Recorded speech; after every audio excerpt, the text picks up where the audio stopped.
Olá, tudo bem com você? Espero que esteja bem. Por aqui estamos todos bem, graças a Deus. Iniciando mais um estudo, da palavra do Senhor e é uma honra estar aqui com você, né? Hoje a gente vai estar estudando Gênesis 3, né? Quem tiver a Bíblia, né, já puder pegar, né, pra gente começar a fazer a leitura, né? Vamos começar fazendo uma oração, né? Pedindo a Deus para que nos dê sabedoria, né? Pelo Teu Espírito Santo, para que possa nos guiar e que a gente venha entender, né? E compreender a palavra. Querido Deus, meu Paizinho amado, meu Pai, muito obrigado pela Tua presença. Meu Pai, neste momento eu estou aqui para estudar, meu Pai, a Tua palavra. Meu Pai, que eu venha, meu Pai, aprender mais de Ti. E eu te peço, Senhor, que nos conceda sabedoria, entendimento e compreensão pelo Teu Espírito Santo, para que a gente possa interpretar, meu Pai, a Tua palavra da forma correta e que venha a ser agradável a Ti, da forma que o Senhor deseja para as nossas vidas. E que a gente venha reconhecer, meu Pai, quais são os Teus ensinamentos para as nossas vidas no nosso dia a dia, meu Pai. Meu Pai, te pedimos que venha nos ajudar a abrir o coração para que a gente venha receber, meu Pai, a Tua palavra sobre as nossas vidas. E essa é a minha oração, em nome de Jesus, amém. E a passagem que a gente vai ler hoje, né? Gênesis 3, a gente vai lendo, né? Como de costume, já vamos lendo e eu separei aqui, né? Já um estudo, né, de meditação pra gente ir conversando à medida que a gente for lendo, né? Deixa eu só conferir aqui se tá gravando certinho. Tá gravando, né? Então, vamos. Gênesis 3, né? A partir do versículo 1. Mas a serpente, mais sagaz que todos os animais selváticos que o Senhor Deus tinha feito, disse à mulher: É assim que Deus disse: Não comereis de toda árvore do jardim? Respondeu-lhe a mulher: Do fruto das árvores do jardim podemos comer, mas o fruto da árvore que está no meio do jardim, disse Deus: Dele não comereis, nem tocareis nele, para que não morrais. Então a serpente disse à mulher: É certo que não morrereis, porque Deus sabe que no dia em que dele comerdes, se vos abrirão os olhos, e como Deus sereis conhecedores do bem e do mal. E aqui, gente, eu já vejo já no início, né? Já tem um tema fundamental aqui no primeiro versículo, né? Que é o diabo, ele se disfarça, né? De serpente, de criatura, né? A estratégia dele foi essa, né? E aí ele começa a sondar a mulher, né? Já ali lançando a semente maligna, né? E a sua forma, né? De distorcer a verdade, né? Então, assim, eu fui até pesquisar no dicionário, sagaz, né, significa esperto, né, astuto, né, é como se fosse uma inteligência sedutora, né, por meio de perguntas vai sondando ali o que a mulher sabia, o que teria, né, para desobedecer a Deus. E aí Eva cai do jeitinho, né, que Satanás queria, porque ela começa, quando ela fala que no versículo, que ó, no 3 que ela fala que no jardim dele não comereis nem tocareis. Então, assim, Deus não falou tocareis, né? Ela aumenta isso aqui. Então, e todas as vezes que a gente sabe que há um aumento em relação à palavra do Senhor, à ordem do Senhor, daí surge, né, uma heresia, seitas, né?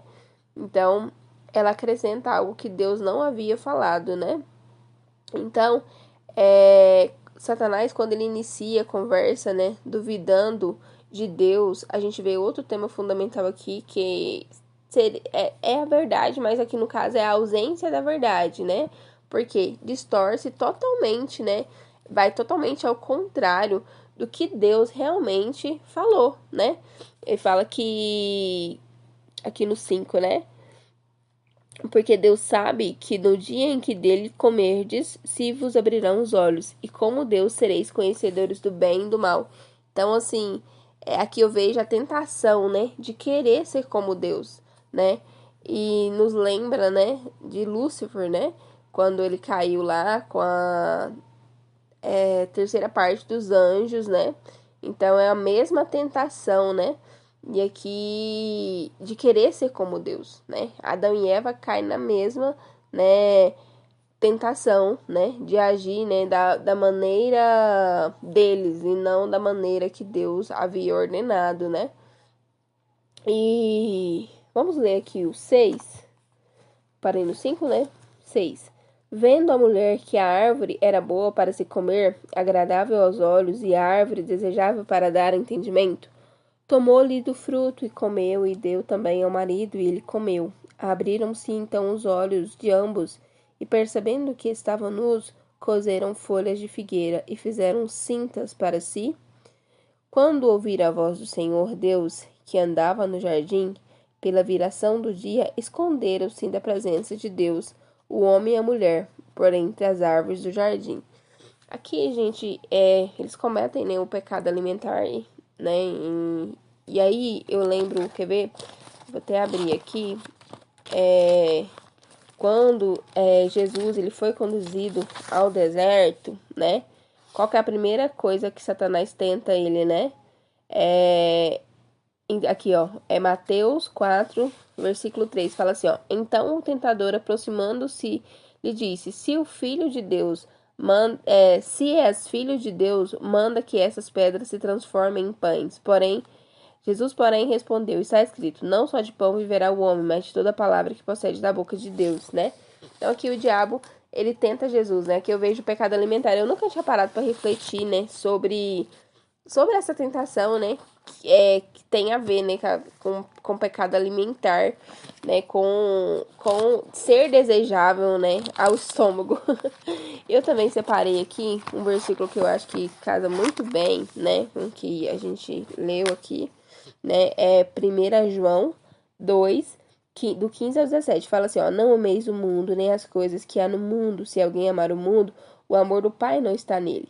Porque tudo que é no mundo é a concupiscência da carne, a concupiscência dos olhos, a soberba da vida, não procede do Pai, mas procede do mundo. Ora, o mundo passa, bem como a sua concupiscência, aquele, porém, que faz a vontade de Deus permanece eternamente.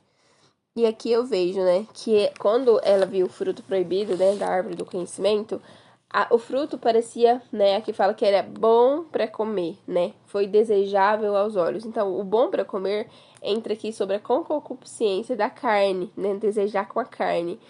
E desejável aos olhos é a concupiscência dos olhos, né, alguma coisa que é atraente, você vê e você deseja, né, e, né, desejável para ter entendimento, aqui entra, né, um dos pecados originais, né, que é a soberba da vida, o orgulho, né, porque incitava a ambição de ser como Deus, ser maior que Deus, né? E eu também anotei outro versículo aqui, Tiago, deixei aqui marcado, vermelho. Tiago 1, né? Do 12 ao 15, fala assim, ó, bem-aventurado o homem que suporta com perseverança a aprovação, porque depois de ter sido aprovado, receberá a coroa da vida, a qual o Senhor prometeu aos que o amam. Ninguém, ao ser tentado, diga sou tentado por Deus, porque Deus não pode ser tentado pelo mal, e ele mesmo não tenta ninguém tenta, desculpa. Ao contrário, cada um é tentado pela sua própria cobiça, quando esta o atrai e seduz. Então a cobiça, depois de haver concebido, dá à luz o pecado, e o pecado, uma vez consumado, gera a morte. Aqui eu vejo que muita gente, né, às vezes já tá ali, né, vivendo uma vida boa, usufruindo do bem, né, de uma família, de um bom trabalho, assim, tá com a vida equilibrada, né, tem alguns perrengues aqui, outros acolá, mas assim, tem uma vida boa, mas por conta de uma curiosidade, né, se deixa levar pelo pecado, né, e então quer experimentar uma coisa além do que já tem, né, e é onde o mal entra, né. Eu vejo o caminho do pecado assim, né? A pessoa olha, né? Ela começa a pensar naquilo e aí quando ela começa a programar da sua mente o que ela pode fazer para fazer aquilo, justificar o seu erro, né? Então ela vai lá e consome ali o pecado, né? E a gente sabe que o pecado ele leva à morte, né?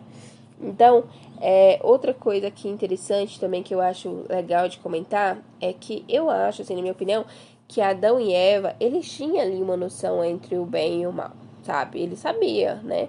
Mas assim, o que eles não tinham feito, né, até então, aquele momento, era ter praticado o mal. E quando eles decidem comer e desobedecer, então eles decidem pelo pecado, né? E é um pecado gravíssimo, porque Adão e Eva, eles representavam a humanidade, nos representavam. Então, ali, quando eles decidiram desobedecer e seguir o mal, né, no caso, eles teve ali a separação, né, entre Deus e o homem. Aqui até onde a gente leu, no 8, né, fala que Deus visitava eles, né, na virada do dia, né?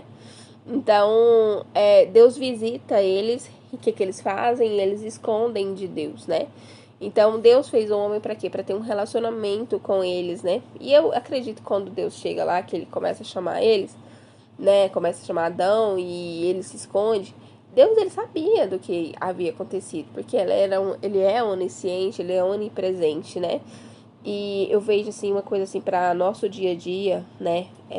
Esses dias eu ouvi até do Ezra Salvioli, um teólogo, né, que eu gosto de seguir, até de acompanhar ele, né, nos estudos dele também, né? E ele falou sobre uma analogia bem interessante da árvore, né? Que quando a pessoa, ela peca, né? Quando ela... É como se fosse uma folha, né? E ela tá numa árvore, então quando ela tá com a árvore, ela tá junto, ela não tá separada. Mas é o momento que ela cai, né? Que ela se retira, que ela separa da árvore, de primeiro instante, essa folha, ela não fica amarela, né? Ela fica verde ainda no primeiro dia, tem umas que fica no segundo dia. Então, assim, é com o passar do tempo que essa folha, ela vai, né, morrer, né? Quanto mais ela tempo vai passando da separação, mais ela vai morrendo. E da mesma forma somos nós, né? Quanto mais a gente vive separado de Deus, mais a gente vai morrendo, a gente vai perdendo ali a graça, né? E vamos continuar aqui no 9, né? E chamou o Senhor Deus ao homem e lhe perguntou: Onde estás? E ele respondeu: Ouvi a tua voz no jardim, e porque estava nu, tive medo e me escondi. Perguntou-lhe Deus: Quem te fez saber que estavas nu? Comeste da árvore de que te ordenei que não comesses? Então disse o homem: A mulher que me destes por esposa, ela me deu da árvore e eu comi. Disse o Senhor Deus à mulher: Que é isso que fizeste? Respondeu a mulher: A serpente me enganou e eu comi. Então aqui eu vejo que começa uma transferência de culpa, né? Adão culpa Deus por ter dado a mulher para ele e a mulher por ter levado o fruto. E o que acontece? A mulher vê Adão fazendo, ela vai lá e imita, né? Ela joga a culpa na serpente. Então eu vejo aqui uma recusa em assumir a responsabilidade pelas suas próprias ações, né? Então todas as vezes que a gente faz isso, a gente não pega a responsabilidade pra gente mudar, né? Como autor, coautores, né? Da nossa vida, porque Deus é o autor, né? E nós temos a nossa parte em fazer as coisas. E todas as vezes que a gente erra, que a gente não assume a culpa, aquela coisa só vai piorando, né? Só vai aumentando. Então, eu vejo aqui uma transferência de culpa, né? Nenhum assume. E agora vamos ler aqui agora a parte do julgamento, né? Então o Senhor Deus disse à serpente: Visto que isso fizeste, maldita esta entre todos os animais domésticos e o és entre todos os animais selváticos, rastejarás sobre o teu ventre e comerás pós os dias da tua vida. Porém, inimizade entre ti e a mulher, entre a tua descendência e o seu descendente. Este te ferirá a cabeça e tu lhe ferirás o calcanhar. E aqui eu vejo que Deus começa o julgamento pela parte da mulher, da serpente, né? Desculpa. Da serpente, né? Lembrando que a serpente, era um ser sagaz, né? Ou seja, esperta, astuta, né? Tinha ali uma inteligência sedutora, né? Mas ao mesmo tempo era mortal, né? É como se fosse assim, a questão, eu lembro aqui do caminho estreito e do caminho largo, né? O caminho largo pode parecer até bonito no momento, mas ele é mortal, né? Então, eu assim, eu lendo aqui, né, ao meu ver, parece que a cobra, né, a serpente, ela tinha ou asas, né, ou patas, né, porque fala que a partir daquele momento ela rastejaria, mas nem todos estudiosos concordam com isso, né, então, assim, pra mim sabe? ela tinha, não menciona, então a gente não pode acrescentar nada, né? Mas eu sempre fico pensando que ela tinha, sabe? E aqui é no 15, é sobre a inimizade, né, entre as descendências, né, da mulher e da serpente, né? E fala que o descendente da mulher feriria a cabeça, né? E no caso a serpente feriria o calcanhar. E a gente aqui foi o primeiro, né, apontamento, né, da promessa de redenção, né? O plano redentor de Deus, né, para salvação, né? É outro tema fundamental que é a salvação, né? Na teologia eles falam proto-evangelho, né? Que é a primeira pregação em relação ao evangelho, né? Em relação a Jesus. Por quê? Quando a serpente feriria o calcanhar, quer dizer que Satanás ele conseguiria, né, fazer com que o Salvador sofresse, seria ferido, mas, né, que o nosso Salvador, esse sim, pisaria na cabeça, né, de Satanás, e isso o pisar na cabeça seria um ferimento mortal, né, ou seja, o fim, né, para Satanás e o resgate, né, a promessa do nosso resgate, né. E vamos continuar a leitura. No 16, agora é o julgamento para a mulher. E a mulher disse: Multiplicarei sobremodo o sofrimento da tua gravidez. Em meio de dores darás à luz a filhos. O teu desejo será para o teu marido, e ele o governará. E aqui eu vejo, né, que a mulher, eu acho que ela não sofreria dores, pelo meu entender, ela não ia sofrer dores, né, mas a partir daquele momento ela ia continuar com a bênção da fertilidade. Eu vejo que Deus, ele não usa palavras de maldição, né, nenhuma parte, né, ela continua assim com a bênção da fertilidade, mas agora existia, né, essa fertilidade dela, né, ou no parto, seria meio deturbado, né, seria bem difícil, teria dores, né. E outra coisa que fala também interessante, que a mulher, né, aqui essa parte, ó, e o teu desejo será para o teu marido e ele te governará. Então aqui parecia que não existia, né, não iria existir, né, é como se os dois fossem iguais, né. O homem não dominava a mulher, não estava acima da mulher, mas a partir daquele momento ele fica, né, acima da mulher. Então há um conflito entre os dois, né, por poder, e o homem sempre estaria acima. E a gente vê, né, na história o que aconteceu com as mulheres, né, por conta disso, né. Foi só depois de Jesus que essas coisas vêm mudando, né. Para quem estuda a história das mulheres, a gente vê muito disso, né. Então, agora vamos falar sobre a parte do julgamento para Adão, né, para o homem. E a Adão disse: Visto que atendeste a voz da tua mulher e comeste da árvore que eu te ordenei, não comesses. Maldita é a terra por tua causa, em fadigas obterás dela o sustento durante os dias da tua vida. Ela produzirá também cardos e abrolhos, e tu comerás a erva do campo. No suor do rosto comerás o teu pão, até que torneis a terra, pois dela foste formado, porque tu és pó, e ao pó tornarás. E aqui, quando Deus ele começa a fazer aqui o julgamento, né, a primeira coisa que ele fala é que Adão escolheu desobedecer, e por conta disso, eu acredito que o trabalho ele não foi maldito aqui, né? Fala que a terra foi maldita, né? Pois Adão ele já trabalhava, né? Mas agora eu acho assim que seria uma forma desgastante, sabe? Como se fosse um fardo, né? Então seria difícil para ele, não seria tão fácil como era antes, né? E, e no final fala sobre a morte, né? Sobre voltar, né, ao pó, né? Então, e o salário do pecado, a gente sabe que é a morte, né? Então, Deus, ele, ao mesmo tempo que ele já lança ali um plano redentor, que ele perdoa eles, porque a gente vai ver agora nos próximos versículos que a gente vai ler, né, sobre a questão do perdão, que é outro tema fundamental, mas ao mesmo tempo as consequências do pecado, elas vêm, não tem como fugir, né? Vamos ler, né, agora 20.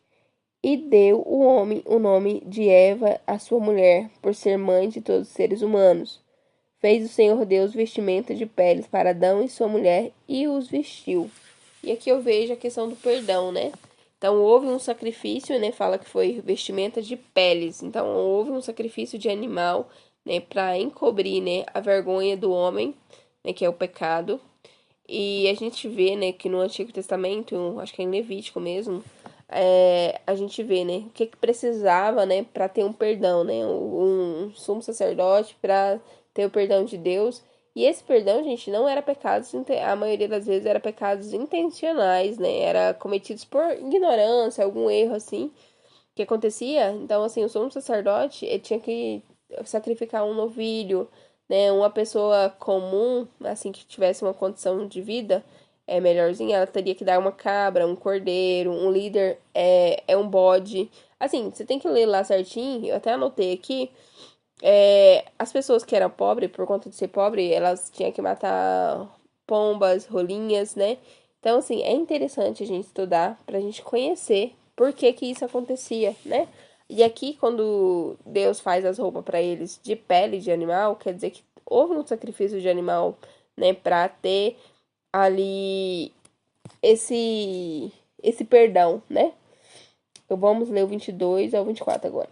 22. Então disse o Senhor Deus: Eis que o homem se tornou como um de nós, conhecedor do bem e do mal, assim que não estenda a mão e tome também da árvore da vida, e coma e viva eternamente. O Senhor Deus, por isso, o lançou fora do jardim do Éden, a fim de lavrar a terra de que fora tomado, e expulso o homem, colocou querubins ao oriente no jardim do Éden e o refugir de uma espada que se revolvia para guardar o caminho da árvore da vida. E aqui a gente vê que o homem ele foi expulso, né? Ele foi expulso e aqui começa, né, uma saga da espera de Messias, do Messias. E se o homem e a mulher continuassem ali no jardim, gente, seria algo terrível, porque ele já tinha desobedecido em relação à árvore do conhecimento, né? Do bem e do mal, e ali tem uma árvore da eternidade, né? A árvore da vida, né? Que hoje a gente sabe que é Jesus Cristo, né? Se eles tivessem experimentado do fruto dela, se tivessem comido, né? Eles ficariam eternamente separados de Deus e nós também, né? Porque eles estavam ali representando a humanidade. Então, se Deus não tirasse eles do jardim, iriam continuar separados de Deus eternamente, porque com certeza iriam comer, né, da árvore da vida, da eternidade, né? Então, e como Deus ele já tinha um plano ali, né, para salvar, né? Então ele já faz ali o plano perfeito, né? Ele já tira eles e depois a gente sabe, né, que nosso Jesus Cristo veio, né, e morreu por nós e é a nossa árvore da vida, né? Ninguém vai ao Pai se não for por meio dele, né? Ele é o único caminho, a verdade e a vida.